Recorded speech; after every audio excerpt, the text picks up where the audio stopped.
Hey everybody, welcome to Locker Room. This is Southland's podcast for men. On this podcast, what we at least try to do is redeem men's conversations. We may not always be successful. We digress at times. Take a shot. We'll give it a shot. We're going to try to talk about the right things in the right ways. This is season 9 or 10 or something like that. And this season, what we're doing is we're answering questions. So a whole bunch of men have submitted questions, perhaps women posing as men. We don't really know. There's no way to tell. They're just telling us their names. They could be lying to us. But we're answering questions that have been asked by men. And I have it on good authority that we're sending swag to people who we've chosen their question. Laura, what is that? I think it's a coffee mug. Laura's figuring that out. It's usually something like trusty assistant, Laura Reiser, is figuring that out. So today with us, we have young Connor Hall, who's doing his best Andre Agassi impersonation. So everything circles back. You're wearing like a Nike nylon. Perfect. Well, you're bringing in the bench, so I'm it's ready to go, man. It's bright green. It is, man. Directing traffic. Do you remember, you're probably not old enough, but do you remember Umbros? I don't. Tell me about it. James and Zach are over here nodding. So there was a season in the late 80s, early 90s. Think like Fresh Prince of Bel-Air time frame. Not to get into Will Smith right now, but we could go down that road at some point. But where there were these Umbro soccer shorts that were like nylon material like that. They were real like baggy. And they were always bright colored, and you would have to wear like biker shorts underneath of them. So the look was the biker shorts were longer than the shorts, so you'd have about that much biker shorts showing, and then the Umbros, And Umbros. So it'll happen. We'll see Chapman Bean wearing some Umbros. I was going to say, pretty soon. If anybody could pull it off, probably would be him. You don't want to see me in biker shorts. I don't know that he pulls anything off. He just does it confidently. Yeah, exactly. Doesn't ask questions. Well, Connor Hall, why don't you tell everybody who you are? Tell us a little bit about your story, where you come from, what your background is, and then we'll kind of dive into the question for today. Yeah, for sure. So grew up here, grew up in Georgetown, but kind of tell people I grew up in Lexington, just, especially when I'm out of state, just so they know where that is. Yeah. But grew up actually here at Southland, and pretty rare for probably anybody to grow up in an evangelical mega church. I know it's not really the norm, but my parents started going here early 90s, and so this was church, for me growing up. Grew up here shortly after I turned 21, moved down to Nashville, and was actually there the last 7 years. And kind of through the business job I was working, ended up landing at a church plant there.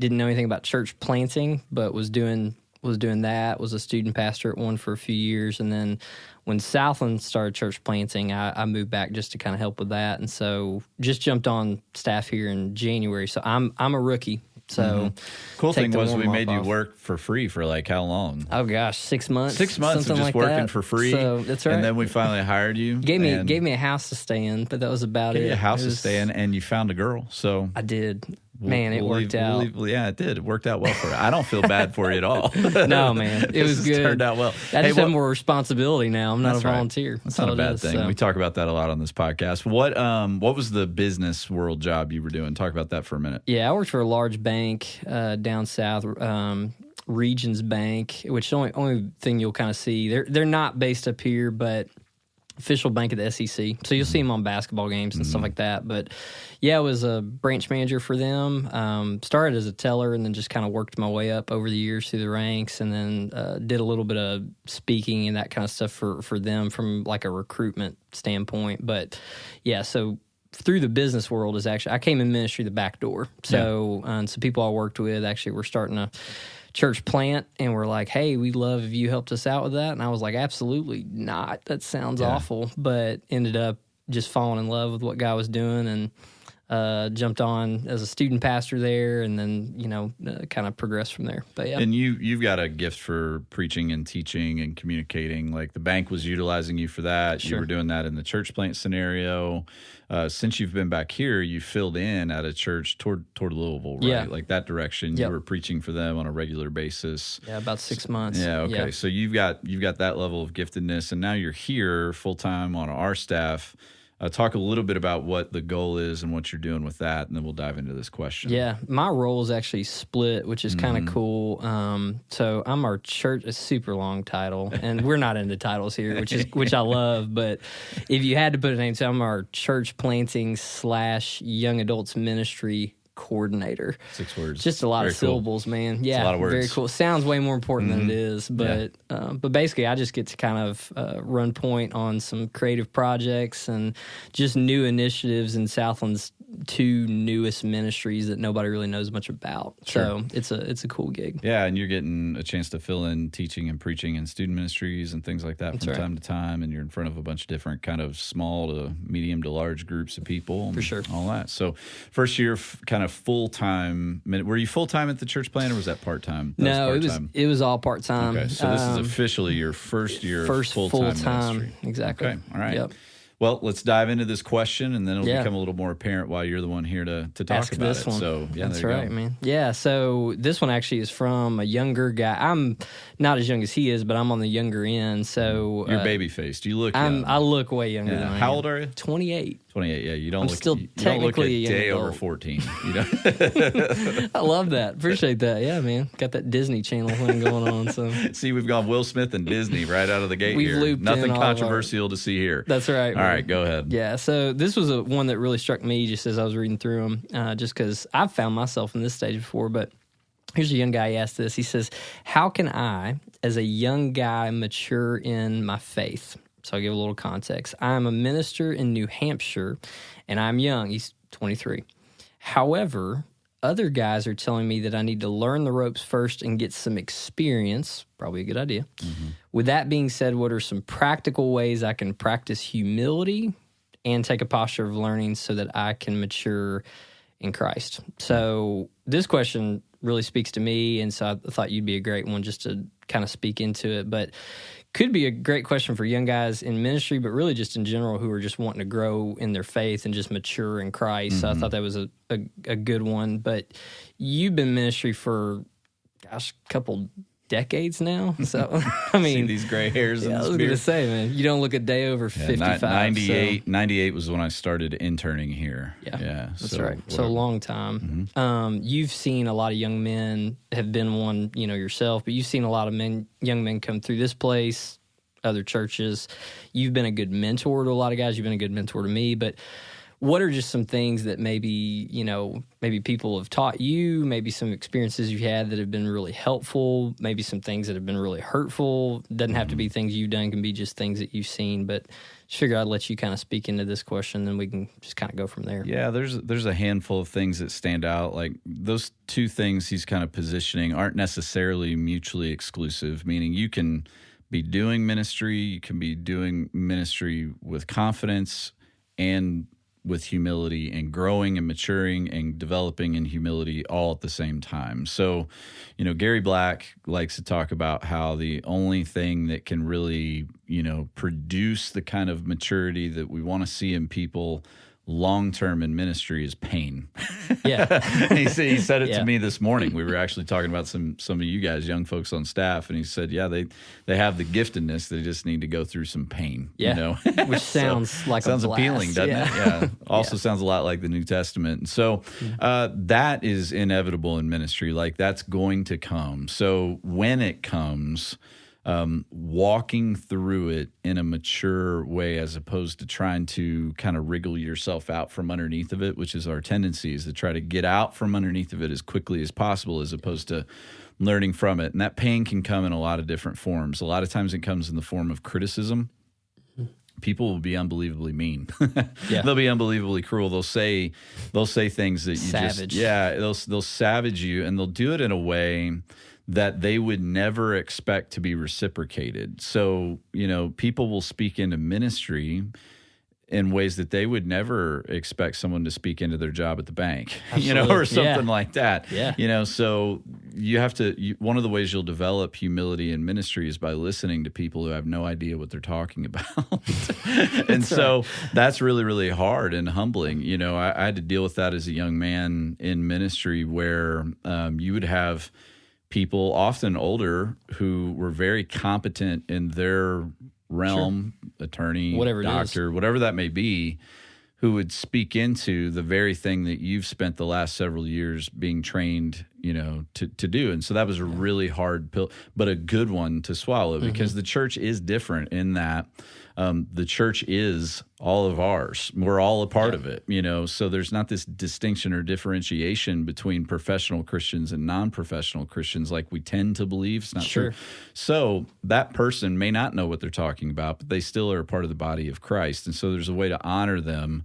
That doesn't mean you're going to do everything they tell you to do or whatever. So that's going through that pain of criticism. The other is the pain of mistakes. You're just going to make a lot of mistakes. You're going to do some dumb things, and you're going to think you were doing good things. I've probably told it on this podcast before. You were a part of the children's ministry I was a part of as a leader years ago. Yep. But one of the very first things that I wanted to do, or actually I think I did, when I started doing, the reason they hired me here was because we had added a second Saturday night service.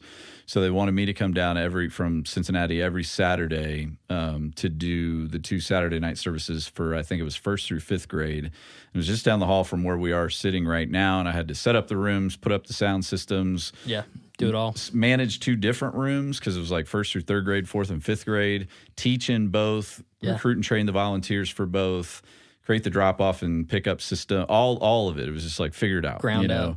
And so I had to develop and write the curriculum and all that kind of thing. And it was about the time that all the like Left Behind novels had come out.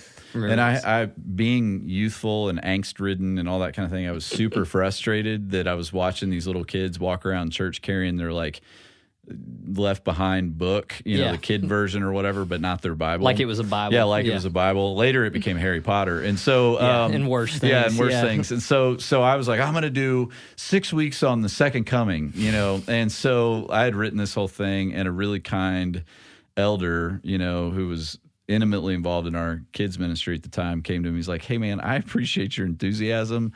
I don't know that this is the most important thing to teach our kids right now. And you're being really adamant about one view of the second coming when there's a multiplicity of views of the second coming that maybe we just don't need to like beat into the heads of with 6 and 7 year olds. And so it's like, maybe you're right. And so you'll just make a lot of mistakes. You'll do a lot of things out of oftentimes well-intentioned youthful enthusiasm and idealism. And the challenge is to have some of that stuff knocked off of you over the course of time, but not lose your edge and your spirit, because some of that idealism is really important. It's motivational. Like you have passions and heartbeats and drives and things that you want to accomplish in ministry and goals, and all that kind of stuff is fine. But it needs to be tempered by that pain. And criticism will do it. Your dumb decisions will do it. The other is by just putting yourself in very humbling circumstances on a regular basis. One of the things I was really grateful for, maybe not so much at the time, but I really am now, is back in the early days here when I was on staff, we had to take hospital visit rotations where it was like, hey, today's your day where you're going to the hospital and you're going to go visit these 5 or 6 people at these 2 or 3 different hospitals. And even early on, I think we had to wear a shirt and tie for that. And so, I didn't have AC in my Pontiac Sunbird or whatever I was driving at the time. The car. Yeah, so I would get to the hospital, be 98 degrees in August or something like that, and I'd put on my shirt and tie and then run into the hospital to get in the AC. But when you're 22 years old and you walk into a hospital room and somebody's dying or somebody's got cancer, somebody's going through some kind of major surgery or whatever that may be, and they're in really humbling circumstances, it has a way of humbling you, because you're confronted with, like, you can't fake your way through this. You can't charisma your way through this. You better have a relationship with Jesus and something to offer when somebody's laying in a hospital bed, or it'll be exposed really, really quickly. Yeah. And they don't need you to preach a fancy sermon. They don't need you to be anything other than real and authentic, and point them to Jesus and pray for them and answer questions if they have them, but be quiet if they don't. So it's a really humbling thing.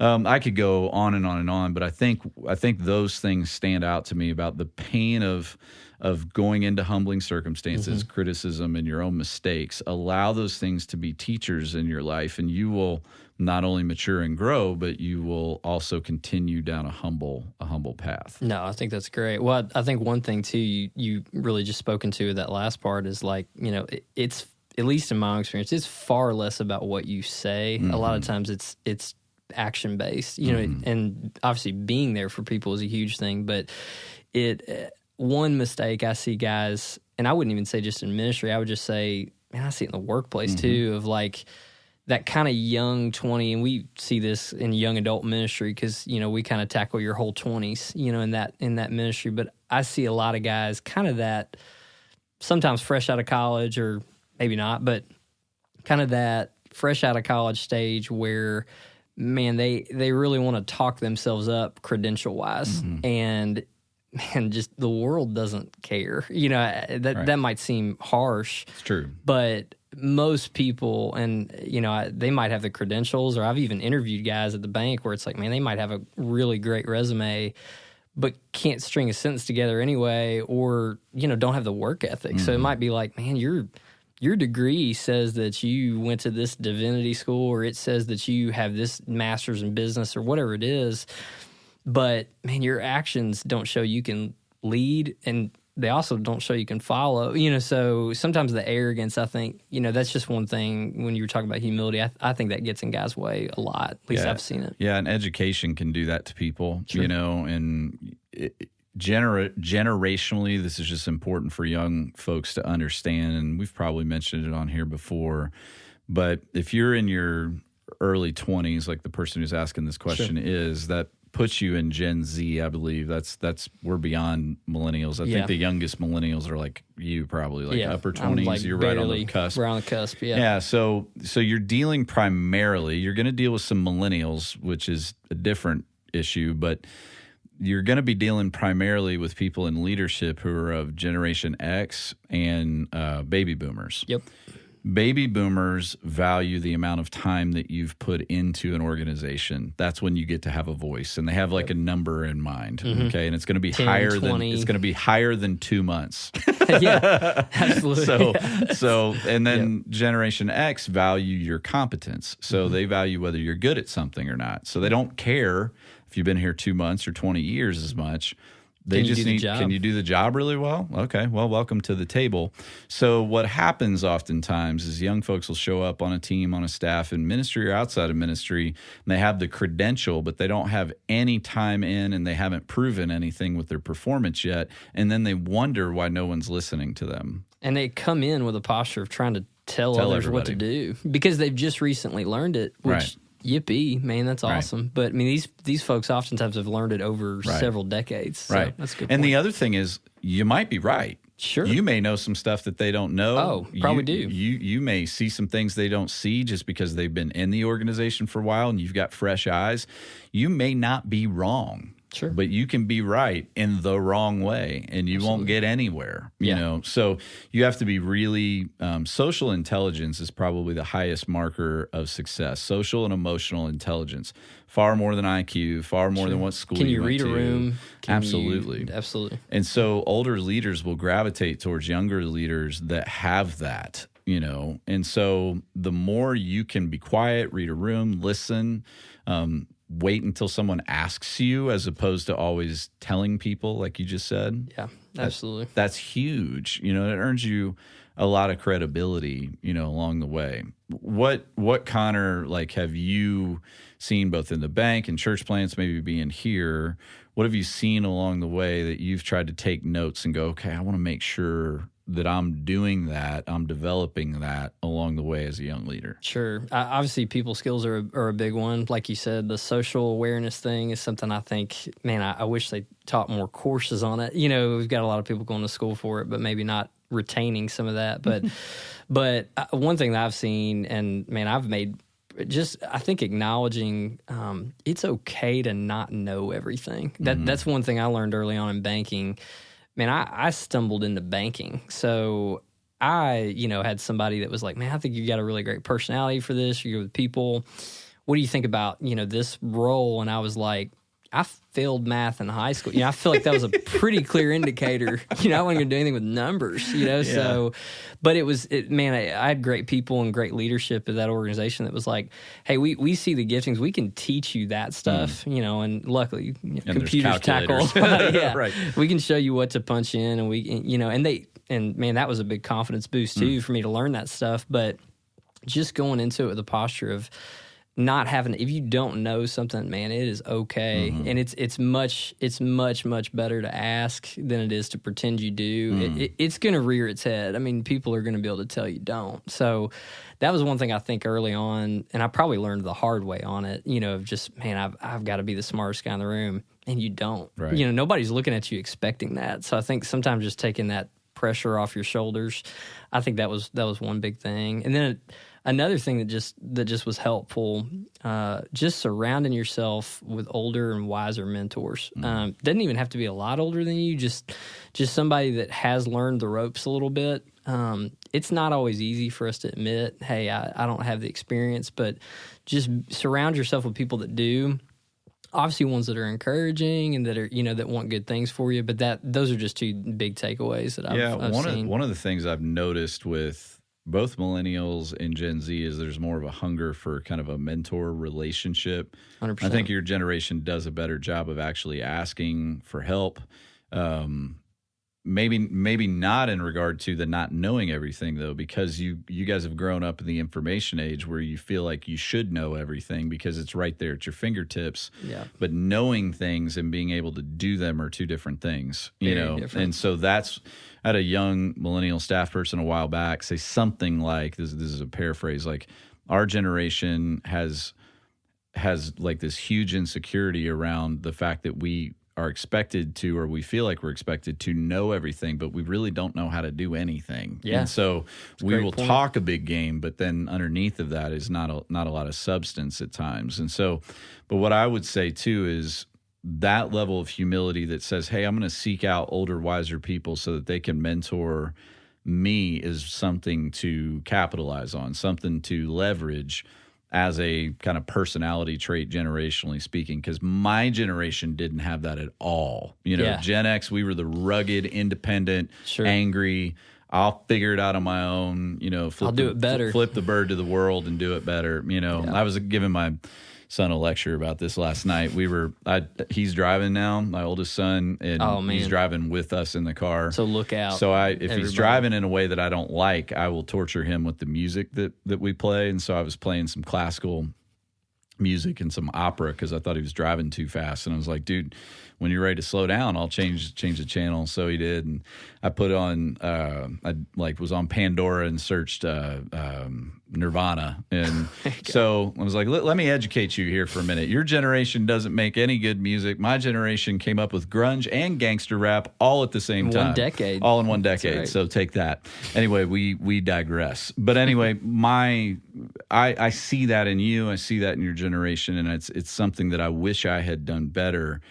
I observed older, wiser people, but I didn't inquire enough. Sure. And I wish I would have. And maybe at times I felt like I didn't have the right to go ask questions. Mm-hmm. And you could say older people could have been more inviting or whatever. But like I've tried to say around here, man, if my office door's open, it's actually open. You can come in and ask me questions. Sure. And a lot of you do a really good job of that.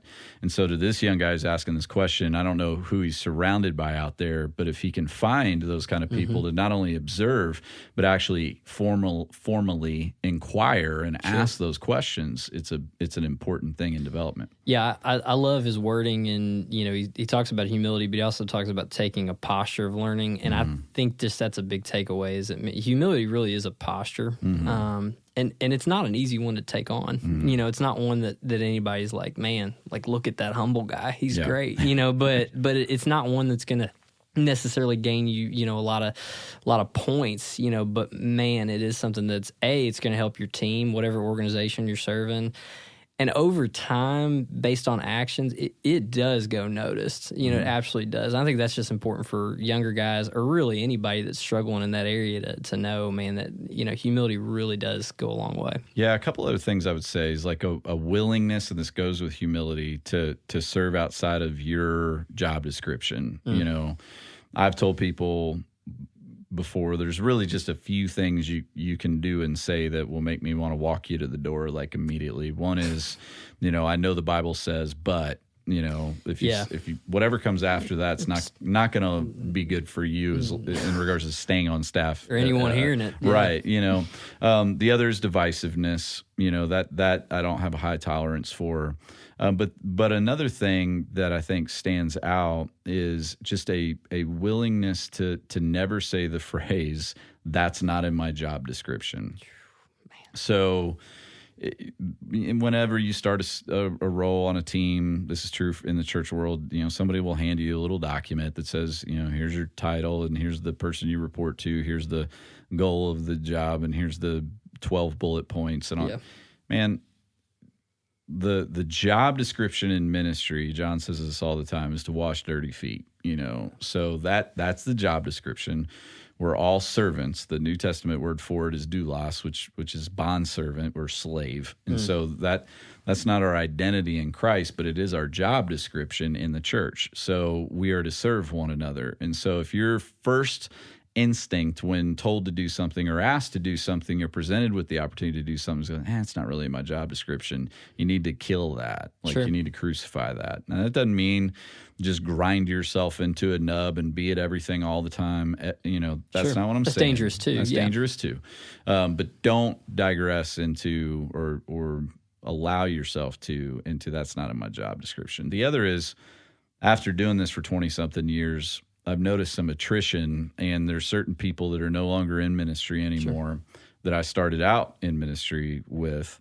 Some of those have been because of sexual sin, but others have been just because of plain old laziness, if I'm super honest, And so if your standard is, well, I'm barely doing more work than a few people around me, or I'm kind of doing a little bit less, but maybe nobody will notice. Or if your standard is, hey, the meeting started at 9, I'll roll in at 9:05. If you're constantly late on things, if you're always behind the 8 ball, if your world is always chaos, that means you're not showing the level of discipline required in order to do ministry effectively. Sure. And so get up earlier, work harder, work smarter, and do that tomorrow and the next day and the next day after that. And then you look back, and after 20-something years, you'll notice, I've grown up a little bit, a little bit wiser, a little bit more humble than I was back then, Yeah. So, but it requires that level of being willing to grind. And a lot of young folks, and man, I was as idealistic as you can imagine when I was 20-something years old. I mean, I really genuinely wondered why Mike Bro wasn't knocking on my door to go, hey man, why don't you preach a few weekends around here? I mean, I still see that a lot. So yeah, exactly. So that's always going to be present amongst youthful people, but you want that to die as quickly as possible. Yeah. I think that's a great point you make. And I would even just point guys to and I would even challenge them to let older guys see this, but let older and wiser people notice your gifts. You've been given them, and that's an amazing thing. That's a godly thing. But you don't necessarily need to tell people about them. Yeah. That arrogance, who wants to sit and listen and hear about how great somebody is? Right. But B, let them kind of notice those in you. And then, the right ones will develop those further. You've kind of never arrived. And I think that's sometimes I just see so many guys in the business world, but also in ministry, kind of almost walk into a room with that mentality. And none of us ever have, none of us ever will. So yeah, and I would say maybe we can close with this one, like steward the small things as if they were the biggest things in the world. Meaning, I can remember early on in kids ministry having a leader who didn't like to get up in front of people and talk. And so whenever, even though he was the leader, whenever there was those opportunities, he'd go, man, why don't you do that? You're better at that than me. So I would lead the training meeting. I would lead hey, here's the meeting to describe for you the retreat that we're going to go on, or the parent meeting, or the baptism class, or whatever that may have been. And every one of those opportunities along the way, I prepared for those with the same level of tenacity that I prepare now a sermon with. Yeah. And over the course of time, to your point, people started to notice, like, man, Nickel does a pretty good job when he gets up in front of those 12 people and those 10 people or those 30 or those 50. And then when I was filling in high school ministry, preaching just because they needed some help. Little did I know, some leaders would end up sitting in a balcony and watching me and go, so that type of stuff happens when you're faithful with what's being put in front of you. Seems like Jesus talked about that a little bit, like be faithful with what you've been given, and so be faithful, grind it out, and keep your head down, and let the results be God's deal, not yours. Typically, I mean, at least from what I've seen, they're often, when you really trust him with that, man, they're way better than anything you could concoct or kind of plan out yourself. So that's just one thing I would just encourage anybody with, whether it's business or whether it's ministry, whatever it is. Let those things fall through his fingers. Absolutely. Instead of trying to take charge of, I'm going to go rub up, shoulders against this person to try to, just put your head down, really, really hone in on what you've been trusted with. And, that's right. And he really does want good things for you. So let him do them. Yep. So. Well, I see that in you, so I'm glad that JR made me have you on the podcast today. Yeah, thanks, JR. Thanks for bringing in the bench. Just joking. Wanted you to be on the podcast. Glad you're on the podcast. Fellas, you can keep submitting questions at lockerroompodcast.com. There's a bunch on there, but if yours is good, we might just pick it, and then we'll have a young man in a neon tracksuit come and answer your question for you. All right, thanks for joining us on The Locker Room. We'll catch you next time.